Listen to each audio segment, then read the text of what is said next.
పెళ్ళైన 20 సంవత్సరాల తర్వాత ఒక భర్త భార్యను చాలా కోపంగా విపరీతంగా తిడతాడు. పెళ్ళై 20 సంవత్సరాలైంది, ఇప్పటి వరకు నువ్వు ఏం చేశావు, నువ్వు ఏం చేయలేదు, నీ వల్ల ఎలాంటి ఉపయోగం లేదని భర్త కోపంతో భార్యని ఎలా పడితే అలా తిడతాడు. ఆ రోజు రాత్రి భార్య బాగా ఏడుస్తుంది. మరుసటి రోజు భర్తకు ఒక లెటర్ రాస్తుంది. పెళ్ళైన 20 సంవత్సరాల నుండి నేను ఏం చేయలేదు కదా, ఏమీ చేయనప్పుడు నేను ఇంట్లో ఉండి ఏం లాభం, అదే 20 సంవత్సరాలు నేను నా కోసం కష్టపడి ఉంటే ఇప్పుడు నేను పెద్ద స్థాయిలో ఉండేదానిని, నా విలువ లేని ఇంట్లో నేను ఉండలేను, నేను వెళ్ళిపోతానని లెటర్ రాసి బెడ్రూమ్లో పెట్టి భార్య వెళ్ళిపోతుంది. 2 రోజుల తర్వాత ఇంట్లో ఎక్కడి వస్తువులు అక్కడే పడి ఉంటాయి. పిల్లల్ని స్కూల్కి తయారు చేసి పంపించే వాళ్ళు ఎవరు ఉండరు. అత్తామామలకు సమయానికి మందులు ఇచ్చేవారు, భర్తకి సమయానికి అన్నం వండి టిఫిన్ పెట్టేవారు కూడా ఎవరు ఉండరు.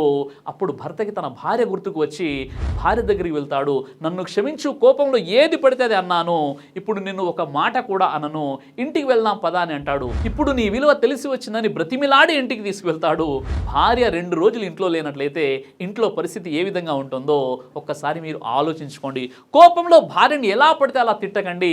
ఆమె తన తల్లిదండ్రులను తన సర్వస్వం వదులుకొని మీకోసం, మీ పిల్లల కోసం సేవ చేస్తుంది. అలాంటప్పుడు భార్యకు రెస్పెక్ట్ ఇవ్వండి.